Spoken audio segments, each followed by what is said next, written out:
You're listening to the Naptime Empires podcast with my mom, Nikki Elledge Brown. Mom, your show's on. Thanks, bud. I got it from here. Welcome to the Naptime Empires podcast, refreshingly honest conversations on the realities of parenthood and entrepreneurship. I'm your host, Nikki Elledge Brown. Let's get started.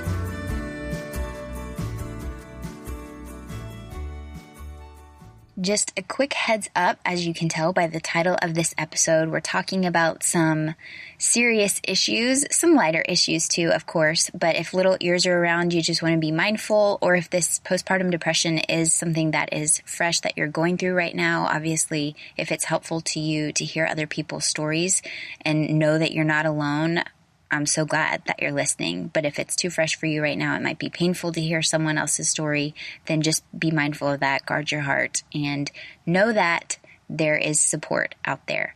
I'll put some links in the show notes over at naptimeempires.com for you as well. But before we dive into the conversation, I want to give you a quick intro of our guest today, Alexia Vernon. Branded a Moxie Maven by the White House Office of Public Engagement, Alexia is a women's leadership speaker and a speaking coach to executives, startup founders, entrepreneurs, author, and change agents. As a speaker, Alexia has spoken for Fortune 500 companies at prestigious industry events like Inbound and at the United Nations, and her clients have similarly spoken on some stages like World Domination Summit, Entrepreneurs Association, TEDx stages around the world. She's the creator of the Your Spotlight Talk virtual speaking program and the Spotlight Speakers Collective, which is a high-level mastermind for entrepreneurs who want to use speaking to radically and positively grow their businesses and build their platforms.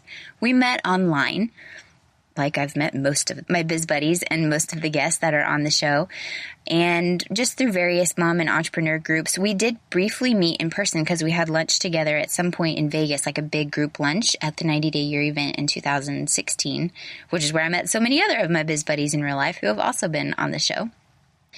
But when we really connected was when Lex reached out with an email and she shared something that our mutual friend Natalie McNeil had shared with her just about the multiple six-figure level of business being one of the loneliest places to be. It's, again, probably like I call it biz puberty, because a lot of people in your programs, even your friends who emerge from them, may not quite be there yet. And then a lot of your other peers are like getting up there in the seven-figure territory because they've been able to be a little more mobile because maybe they don't have kids yet. Anyway, she could tell that I was in a spot. You know, I talked about this in the Real Talk on the Biz Baby Blues episode where I was just kind of in a funk, and I know that she was picking up on it, and she just reached out to be like, hey sister, let's connect. And so we ended up setting up a Skype date, and then I was like, hey, let's record it and make it a Naptime Empires episode. And that is the conversation that follows. I'm so glad that we recorded it because I know that this is going to be so valuable and so helpful and comforting to so many women who have experienced or may experience postpartum depression. And that's not all we talk about. But in this conversation, we talk about how she shifted from one-on-one hustle and launch mode to a more leveraged and predictable business model. We talk about how she felt total defeat from not having the birth that she had planned. You know, those 3-page birth plans don't always go how you expect them to. Her story of experiencing postpartum depression after her daughter's birth, the things that she did to plan and baby-proof her business and what she would have done differently looking back, the ups and downs of launching her first digital course. She shares some really just truthful insights on the pitfalls of the comparison game and how even what looks like a successful launch from the outside can still feel like a failure from the inside. I even share, again, more of my own 2016 story of just feeling kind of blank and detached from my business after Deacon was born. We talk about how important it is to get help and support and how it makes you strong, not weak. # bring the village back. She talks about tips for managing time and expectations realistically, like actually being honest about the amount of time it takes you to do stuff, prioritizing your revenue makers, the rundown on her virtual team, so who she has helping her and the different things that they do, and then the value in being open and honest when really all you'd rather do is just hide out from the world. So again, this is a deep conversation, a valuable conversation. I just want to make sure you're in the best space to be able to hear her message. And my hope and intention is that if this is something that you're going through right now, this conversation just helps you feel less alone, more normal, and encouraged to reach out and get the help and support that you need. Enjoy. All right, Lex, thank you so much for allowing me to record this conversation. We were just going to have a little phone or Skype date anyway. And I was like, wait a second. I have a feeling we might as well record it because I have a feeling it's going to be helpful. So thank you so much for being on. My pleasure. I'm excited for us to be able to dive deep into some of the stuff we've been talking about offline. Yeah, it's all good stuff. And so just to kick off the conversation, and I would love to know more about this selfishly too, just can you paint the picture for us in terms of like how your business evolved and then when your little lady joined the picture, you know, because some people, the little ones came first. Well, like with me, and I started my business when Bryson was 18 months old, but I know that was not the case. So if you'll just kind of lay it down so that we can see your window, your frame of reference over there. Absolutely. I hung out my shingle back in 2007. And when the shingle was first put out, my business looked remarkably different than what it looks like today, both in terms of content, how I worked with people, and scale. So initially, I thought I was going to be a career coach, and I had a variety of different clients that I worked with one-on-one and was constantly in that mode of having clients for 3 to 6 months. I would hustle really hard to get a bunch of clients in. They would all complete around the same time, and then I would be back into that hustle. 2007 is somewhat significant because if we think of the US economy at that time, everything really erupted in September 2008, right after my husband and I got married. And suddenly, after a year of really great traction, what I recognized was, people have zero money if they're in career transition because now it's not by design, it's by default. Yeah. And had to pivot. I feel like pivot has become... It always makes me think of the Friends episode. Entrepreneur, right? But I then started to look at how I could work with organizations. So my background had been in education and in leading professional development. And while I was building my business, I also had a lot of income coming in from being an adjunct teacher, much like you. Yes. So I taught women's studies for one university. I taught public speaking and theater for another university. And through that was doing a lot of education conferences, had been speaking since I was 19 years old when I won a competition. So that all felt very comfortable. And that's when I really started to be much more intentional about doing work with organizations. The topic that I got pegged with relatively early was how to onboard young professionals into the workplace, how to be able to develop their talent and their leadership. And I won't go on and on about this, but I think it's useful to share that I was hustling really, really hard up until about a year and a half before my daughter was born. And that was when I started to finally hit my stride. It's when I crossed the 6-figure mark. But everything that I was doing was very transactional and very offline. It was me getting in a room with people and I would either speak or train. At that point, actually, a lot of my coaching had died off, truthfully, and a little bit of coaching that I was doing was around public speaking, but there was no big program for how I did that. And right when I got pregnant with my daughter, not intentionally, was the same time, or I should say the pregnancy was not intentional. The program launch was. I created an offline 9-month women's leadership program here in Las Vegas, Nevada, where I live. And that was great in terms of revenue for 9 months, but also really scary because suddenly in the middle of this program, I knew I was going to be giving birth, did not know exactly when that would happen. Hopefully not during one of our live days since we had one of those each month. Oh my God. Knew that I needed to get off the corporate speaking and training wagon. So I didn't book myself any gigs for about 3 months. Yeah. And I don't know if we've ever talked about this, but within 6 weeks of giving birth to my daughter was fully thrust into postpartum depression. And while postpartum depression looks really different for everybody and comes for different reasons, I know in hindsight, my daughter's almost 3 at this point. So it's been a while, fortunately, since I was there, but that it was a few things colliding. One, I had a difficult childbirth. It was completely off my birth plan. I'd had this 3-page birth plan of exactly how I wanted my hippy dippy birth to go, and it did not go that way. I wound up being induced. And fortunately, my daughter was healthy, which I know in hindsight is all that matters. But at the time, I was feeling very victim-y that I didn't get the birth that I had been told in documentaries I was entitled to have, coupled with some of my own chemical stuff that got really out of whack, not being able to breastfeed, which felt like a total defeat. I just had some infections, and after a lactation consultant tried to help and nothing was working, the hormonal imbalance that ensued from stopping rather dramatically and then getting really sick. I think that the other piece that is huge for a lot of people who are probably listening to this is that I thought that I was going to, with the exception of this program I was doing once a month, slow down for 6 to 12 months. Once she got here. And all I could think about was how desperately I wanted to go back to work because I felt successful doing that. And I felt like such a failure as a mom.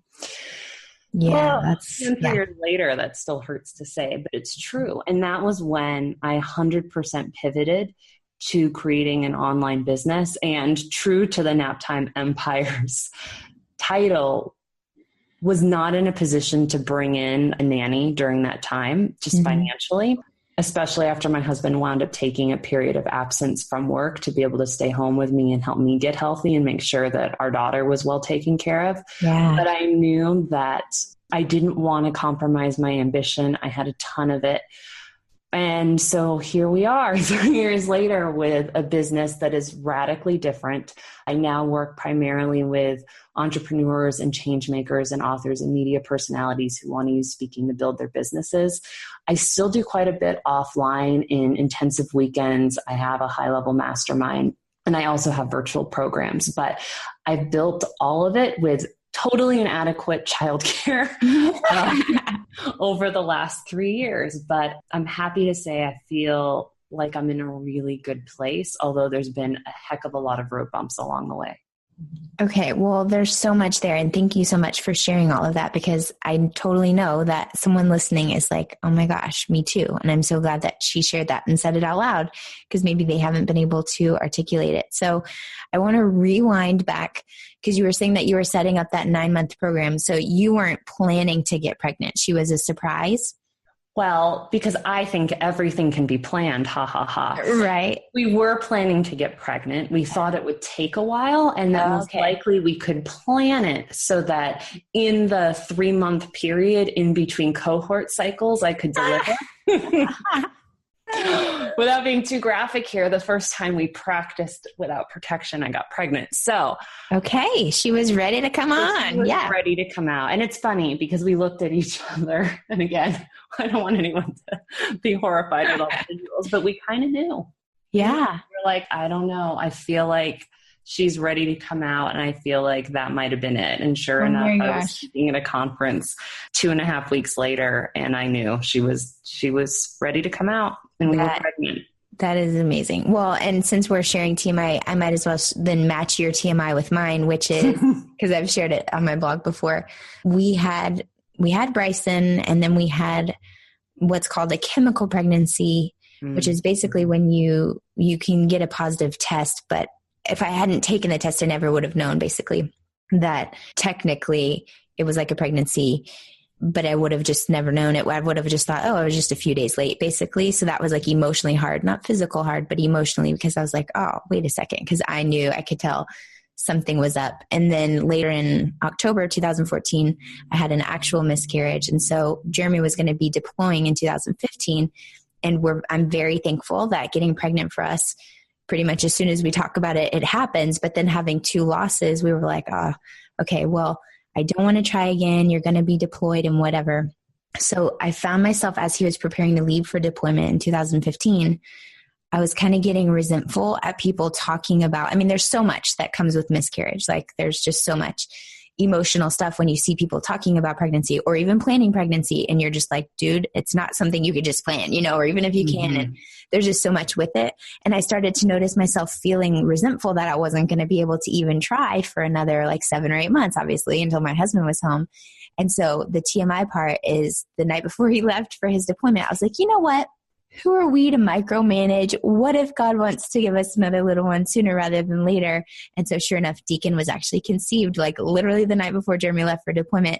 And so I was 9 weeks pregnant before I could even tell him, because he went straight out on a mission on his deployment, which means no communication whatsoever. So he then popped up in Malaysia, and Bryson and I had an ultrasound picture to show him and be like, surprise, we're having a baby. Wow. So we went from totally normal, like just the three of us, to then when Jeremy got home from deployment, I was 30 weeks pregnant at the pier. And everyone was like, wait a second. Cause the whole like 2 weeks doing the math, and that was like a joke with his friends. But anyway, sometimes when there's a little spirit that's just ready to come join the party, then there's nothing you can do to plan around that. So, okay.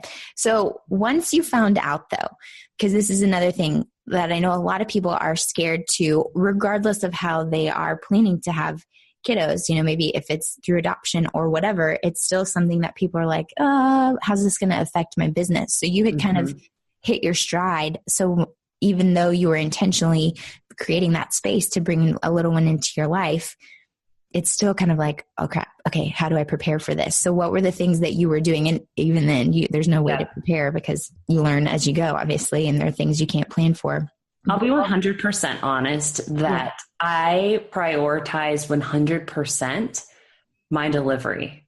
Okay. And when I look at that, I'm like, what was I thinking? Yeah. Like, no matter what your delivery looks like, whether it's perfect, whether it's 100% what you don't want, or it's something in between, it is still at most probably 48 hours, hopefully less. Yep. And so I spent a heck of a lot of time taking my husband to hypnobirthing classes, learning everything about oils. I mean, like doing all of that stuff. In terms of my business, the one thing I did that I'm so grateful for is I put away $40,000. I don't know why I settled on that amount. I was like, if I could just put away $40,000, like if I don't want to work for a year and my husband wants to take some time off, like that's kind of what our living expenses will look like. Now, I need to say I live in Las Vegas, so I realize that dollar amount would need to be a lot higher for most people. Yeah. But the thing I did not do is I did not create any passive income coming in, which, coulda, woulda, shoulda.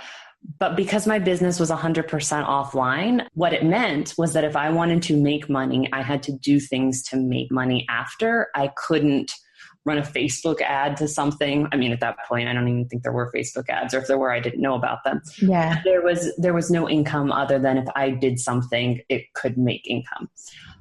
So that was why, as soon as, there were some dark conversations on the floor, talking to the big guy upstairs saying, if you get me out of this, I promise that I will play bigger. I promise that I will provide for my daughter. And I promise that I will be more present to opportunities that I'm letting pass by, because I am somebody, unfortunately, where if I didn't feel like I knew how to do something, I just didn't do it.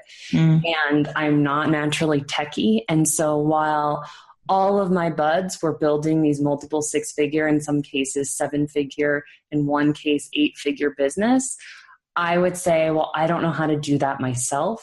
And if I don't understand it, I can't delegate it because I can't supervise that person who will be doing it. So I let go of all of that pretty much within a 2-week period and said, okay, I'm going to take some of that $40,000 and I'm going to start finding a virtual team, a small team that I'm paying hourly, so that I can start to build an online business. And the first thing that I did completely during nap times, with the exception of some days my mom would come over and help watch my daughter, was create an online program called Your Spotlight Talk. So during those nap times, I was writing the curriculum.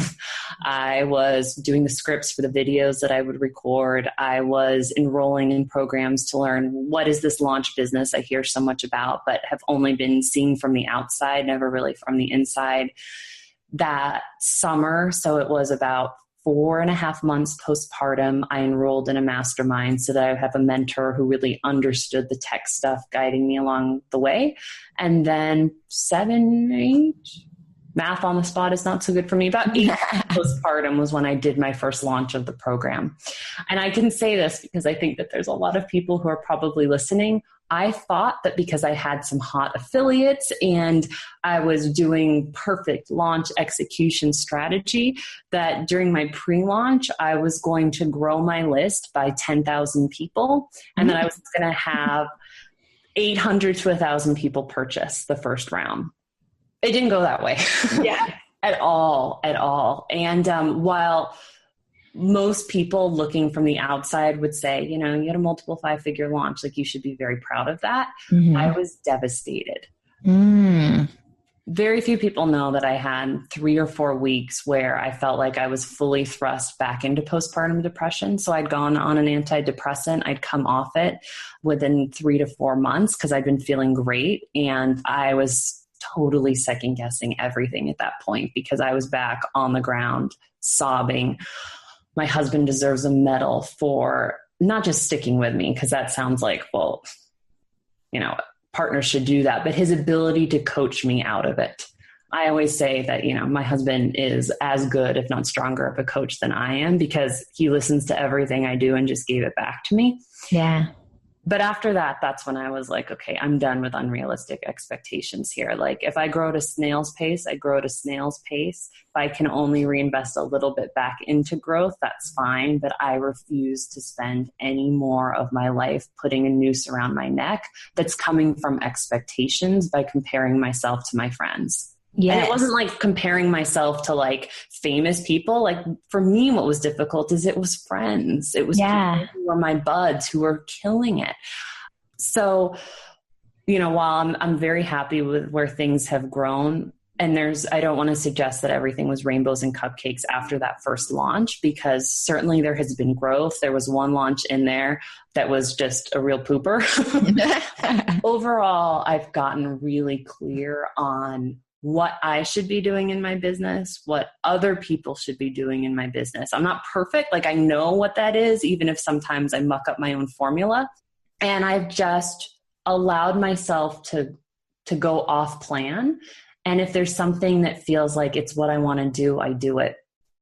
Well, I love so much about what the pattern that I'm hearing. And you mentioned the word surrender before we were actually recording. But I love how you were talking about planning so much for the delivery. It's like preparing so much for the wedding and not for the marriage. And so preparing so much for the delivery, but not for okay, what happens when there's this other little tiny person who needs my help all the time?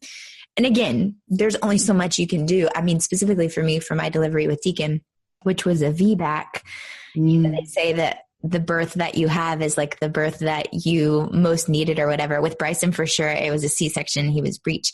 And it was definitely a situation of like learning that I couldn't control everything and that, okay, great. It was like perfect, super easy pregnancy. And then all of a sudden it was like, oh, that's not what I had planned. Okay. But it still turned out thankfully great. And I had a great C-section experience. And then with Deacon, there were just things that like, I was very happy with the experience overall. But afterwards I was like, oh, right. Nobody talked about that part. I was not expecting this part of the recovery, but certain things it's like, well, because you just got to get to that day before you can even bother your mind with it. Like there are certain things that if you could see the whole staircase, you would be like, oh, hell no, I'm not climbing that staircase. That's way too much, So you just take it like one bit at a time. But I love what you shared about just also about expectations, because it is, I mean, this is like a central conversation to all of us, and goal setting and the pressure that we put on ourselves. And especially as you're saying with like totally inadequate childcare assistance, how did you make it work? And well, actually I want to rewind and talk more about the postpartum depression piece. Mm-hmm. You were really in the thick of it for, was it 6 weeks? And what was it really that helped you in that time? Because I feel like there have been times this year when I've Googled it, like, is that what this is? Because I've been in such a weird funk of not really feeling motivated to do certain things, or just feeling kind of blank, like without even having a way to describe it, just feeling blank, but like cognitively knowing I have so much to be thankful for. Everything is going well. Like Deacon and Bryson both, even though Jeremy's gone a lot, they're as easy as they can be. You know, like they're super chill dudes, but still I haven't been able to like find my spark. And so one day I was literally just Googling it as if putting a label on it would automatically help make it better. And so I don't really know if I've had a sprinkling of it throughout the year, but I'm wondering for you, what was that experience like and what helped you climb out of it? If that's even the right terminology, I wouldn't even know. It is. Describe it. And I want to preface by saying, I think my experience is in some ways more dramatic and quickly resolved than most people's. And what I mean by that is the day after I delivered and came home from the hospital, my cat died. Oh, man. And while some people might be listening and say, okay, you know, it's an animal. For me, that cat I'd had since I was 19 years old. I delivered when I was 34. Like that had been my child. Wow. And when we knew it was coming, we didn't think it was going to be that immediate. And I had a lot of guilt that we weren't home. My husband was leaving the hospital a lot to come home and take care of him. But like clearly he had progressed, and because we were not there, we were not able to help and intervene. And so I went immediately into just situationally induced depression and grieving, and my milk didn't come in, probably because I wound up being induced. I was given every medical intervention I vowed I would never accept. So I now know a bunch of stuff about, even if you need medical intervention, what are some of the things you could do? But anyway, you know, but what I should have. It was in seeing a lactation consultant and sort of her just hearing the things that I was saying about myself and my fears and like crazy anxiety that I had never experienced in my life. And I'd always sort of had a predilection to being scared of germs, but like I was wearing a face mask if I went out with my, like kind of off the deep end stuff. I had a kid who was sleeping that any parent on earth would just be so grateful for. She was giving me 5 to 6 hour stretches within the first 2 weeks. And I would sleep like 30 minutes because I would just be up and shaking. So I presented every single symptom, but I was very, very, very anti going on a prescription medication. There's a lot of mental illness in my family, both bipolar, OCD. And although I'd had a depressive episode in high school and gone on something, I held it like a badge of honor that I'd gotten off, and I never wanted to go back. But there was one night in particular where my husband was finally going to go back to work the next day. It was around 5 or 6 weeks postpartum.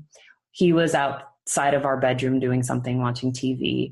And I had a nightmare where I just saw these figures that were dark, that were covered in white capes with just the eyes cut out, holding daggers and stabbing me. And it doesn't sound, I mean, it sounds unpleasant, but like in it, I just thought someone is trying to kill me. And I just woke up and was like, okay, I'm not right. I'm not right. I'm not right. I'm not right.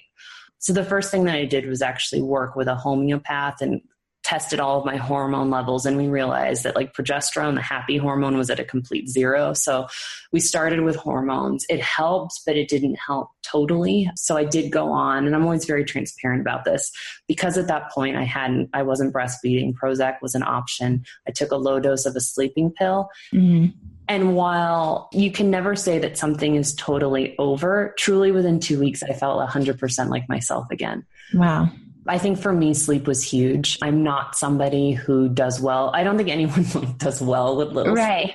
But there's some people who are functional, and I'm that person where if I sleep like 6.5 hours instead of 7.5, there's things that come out of me that I'm horrified by.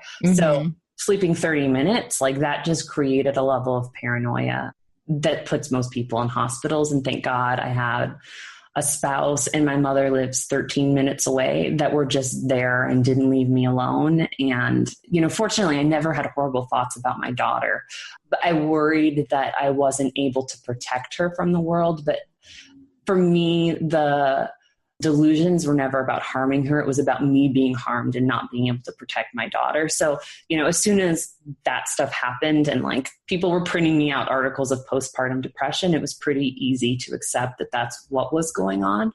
For me though, and for a lot of people, because I think that I just have good postpartum depression radar, that if I sense something's wrong with women who I know who are close to me, I'll reach out, not like, I want to save you. But I think there's so much shame attached, particularly for women who come from privilege, in many cases, who are making really good money, who have loving partners, who chose childbirth, but they don't feel the way they know they're supposed to feel.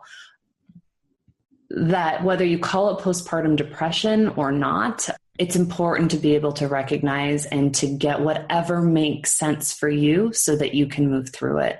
And one thing I believe wholeheartedly is that the best thing you can ever do for your child is take care of you. And people disagree with me on this. As much as I regret that I wasn't able to breastfeed, I know that even if I had been, the best thing I could have done would have been stopping and making sure that I dealt with the mental illness, because breast milk didn't take care of my daughter nearly as well as I did once I was healthy and happy and whole again.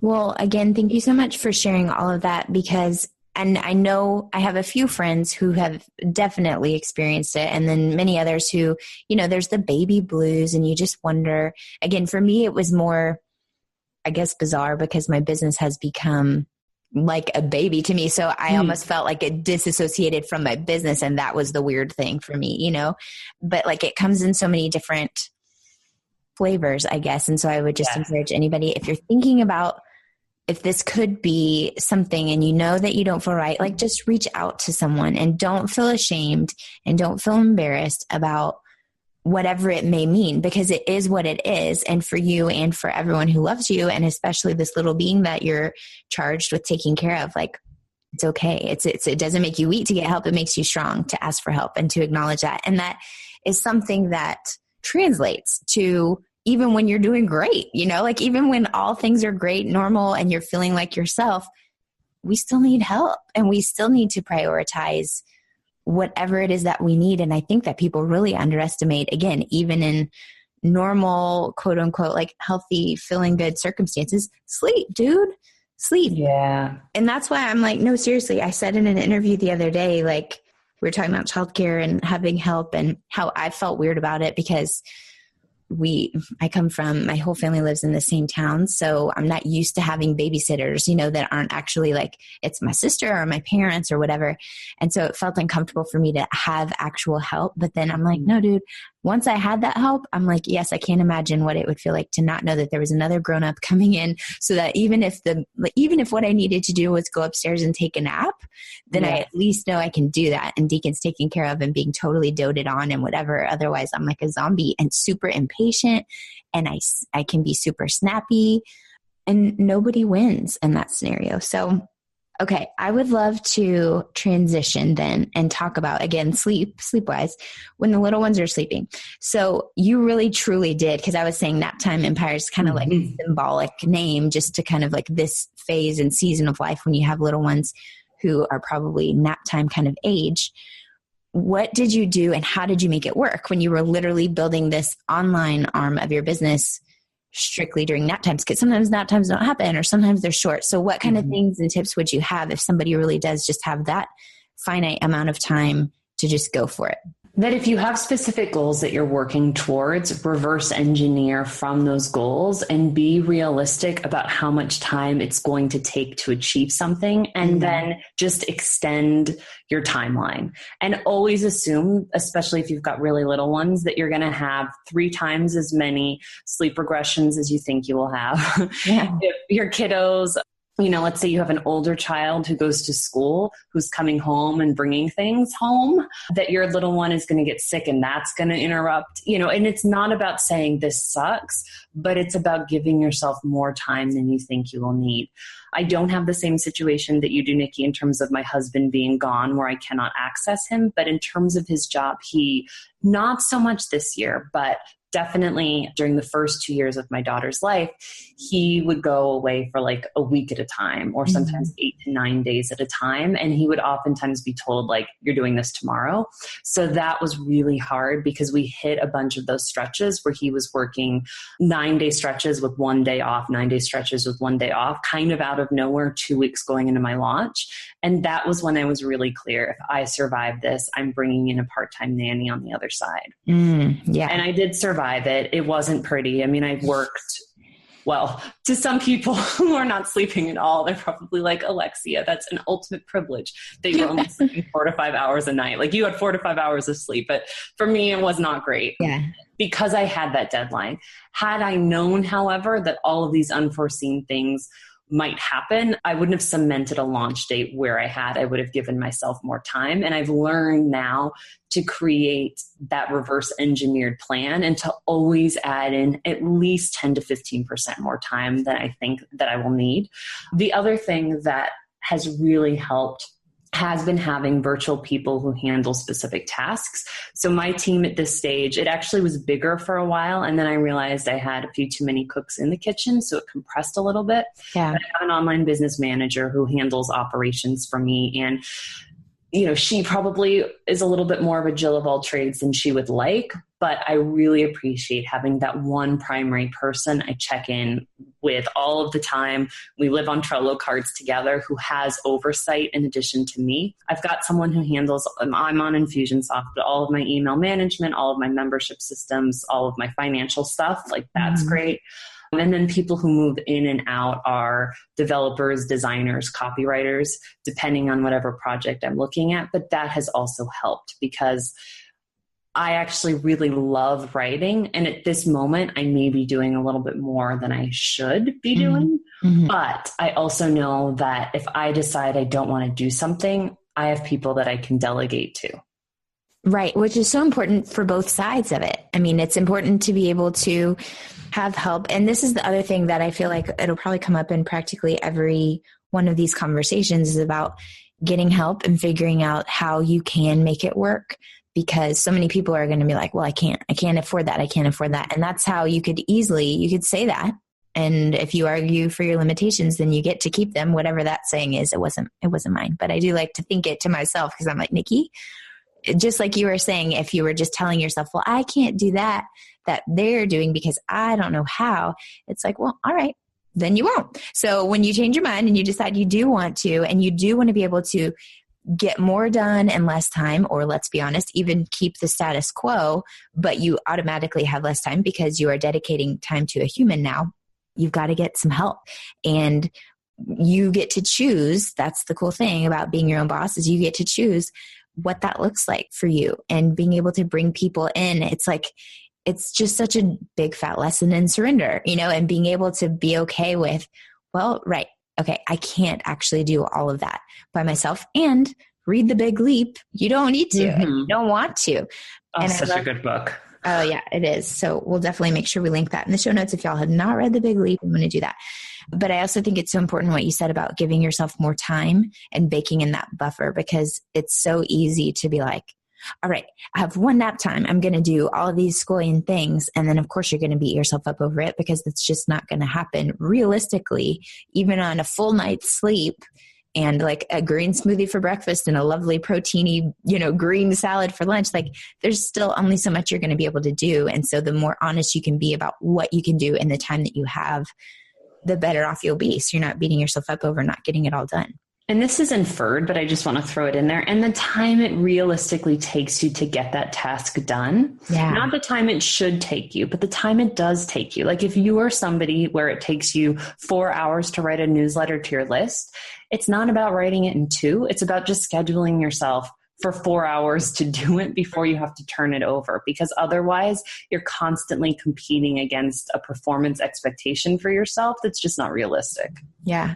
And again, you choose. And this is something, this really at the beginning of the year, I had promised right before I had Deacon, I did like a pre-sale of these workshops, the Beyond the Site workshop series, Dreamails, Social Studies, and Word Pickles. So it's these 3 workshops that I had pre-sold, and I told them I just sold it to folks that were inside A Course About Copy, and I told them what was going to be in them. And then I was like, all right, I'm going to do them in February.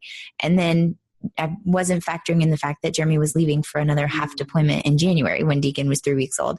And so that I was going to be solo for the entire month of February with the boys. I was just not factoring that.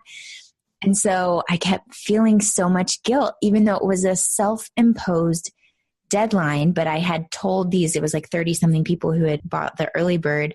Eventually I had to tell them, and I just made a video and I was like, look, y'all, this didn't happen.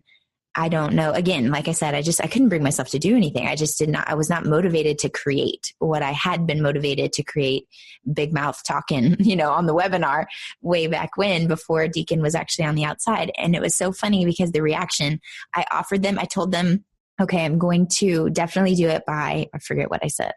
Actually, I don't even think I said. I'm like, it's going to be probably soon, now that I've given myself permission to not do it right now. If you want a refund, I totally understand. The majority of them were like, dude, we knew you weren't going to have these done. It's totally okay. You're worth the wait. We are 100% on board, and we will be ready whenever they are. It's going to be perfect timing, And again, that's what dream clients are all about. But you have to realize that you're in charge of your deadline. So if you're feeling scrambled and freaking out about stuff, just check yourself and step back and be like, wait a second.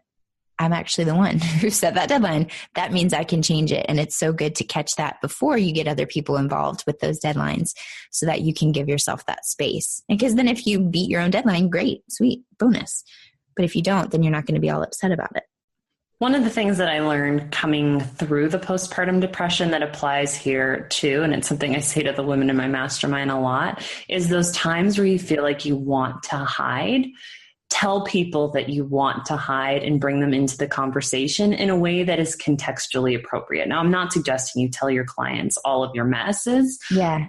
But rather than defaulting on what you say that you're going to do, try to be honest and open up front, which it sounds like you did. These are your options, rather than oh, that deadline was supposed to happen. I've disappeared. Nobody knows if I'm alive.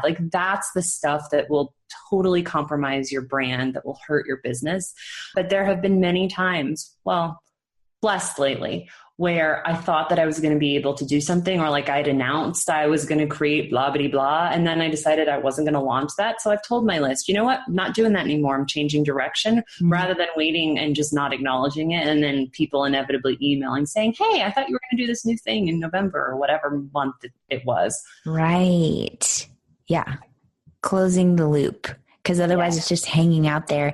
And it was hard. It was so hard for me to do that video. And I waited. I mean, it was a leap year. So I waited until February 29th. I was like, I'm giving myself till the end of this month. I can make it happen. I can make it happen. And I kept okay, great. I can do this. And then I was like, no, I can't do this right now.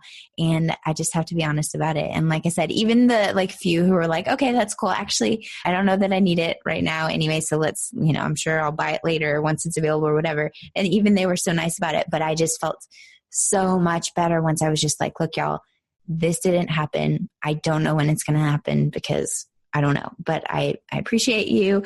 And, I'm willing to figure out how I can make it right for you. But right now it's just not happening. And it was a hard lesson to learn, but man, once I let it go, it was like a total weight lifted. So, okay, well, man, that was a lot. And it was all really good stuff. And I feel like we could obviously keep talking for hours and hours, but as we wrap up, I just want to know, is there anything we haven't covered that you feel like in your 3 years of experience building a business with your little one around, are there any other words of encouragement or lessons learned or anything that we didn't cover that you would want to share?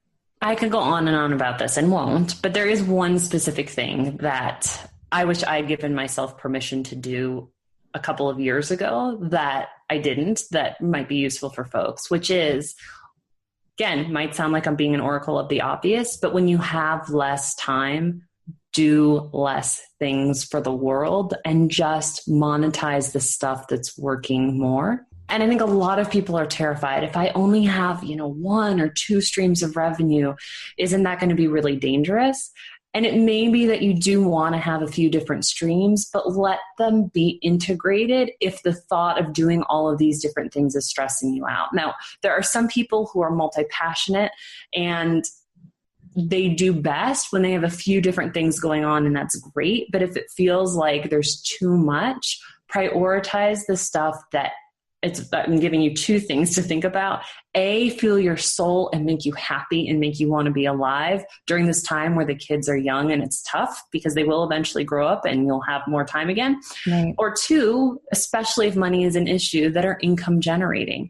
I see so many people putting all of this time into being on every social channel and going to every conference. And it's like, not that there's anything inherently wrong with those things, but if you need revenue, then darn it, put something together that you can ship out into the world quickly that brings revenue in, particularly if you're saying, if I only had money, then I could get childcare. Yeah. You can do an online workshop very quickly. You can, if you're a private coach, do a special where, 5 people get a VIP day with you, whatever it is. Like, you can ship those things into the world quickly. You just have to allow yourself to be okay with doing a little bit less, but doing things where people can actually give you money.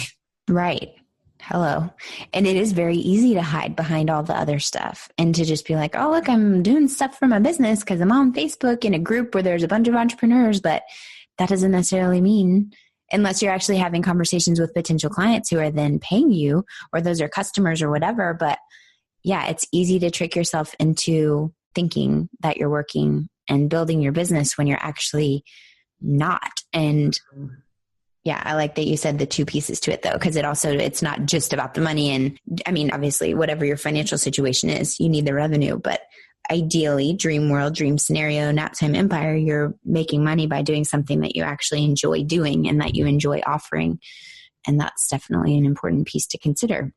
And you might be reconsidering all of it, like I am right now, which is an interesting, hashtag biz puberty. I'm getting my PhD in it this year, and I'm interested to see where we land because I have no idea, but I know that I can. It's those basic skills, like you said. I mean, it's very easy to make things more complicated than they need to be, but scaling back to simplify and get back to basics of, okay, what can I offer and get paid for that I actually enjoy? Nothing else really has to matter at all. And grow your audience. I'm just going to throw that last one in. So many people have these big dreams and they launch to no audience. Make sure that there's a market and invest in whatever you got to do, even if you have to do little things to grow the money, to invest in a bigger way so that you have people who can work with you in whatever way that you're offering them. And speaking of that, working with you, how can people find you? Where can we find you online and see what you're up to and learn more about the goodness that you're offering? My signature virtual program is called Your Spotlight Talk, yourspotlighttalk.com, which opens each year in January. And that's a virtual program for people who want to learn how to create, book, and perform their signature TED style talk or keynote or business presentation. I also have a free video training, and I'll make sure that I get you those links, Nikki, hotshotspeaker.com, that talks about a lot of the inner resistance stuff around how do you get comfortable being seen by an audience before you can ever even think about what would my message be and how would I go out and get booked. Yeah, that's definitely an important piece to make sure that that's that covered. Across social media stuff, I'm Alexia Vernon pretty much everywhere. Okay, cool. And yes, we will have all those links up there in the show notes over at naptimeempires.com as usual. And Lex, thank you again so much for sharing all of the above and before, and for doing what you do to help the rest of us speak up and share our messages in a bigger way.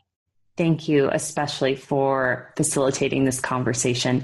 It takes serious ovaries to say, I've built a really successful business and I'm also going through some stuff, and I know that I'm not alone, and I want to open this conversation and not profess to have all of the answers, but to have my experience and to have buds who I want to dialogue with. So thank you. This is awesome. Thank you so much. This show may be over, but the conversation is just beginning. Head on over to naptimeempires.com/Facebook so you can join my free... Wait, did I say free? I meant priceless, rapidly growing community of Naptime Empire builders for deeper discussions, behind-the-scenes scoop, and of course, updates whenever I've got new stuff coming up for you.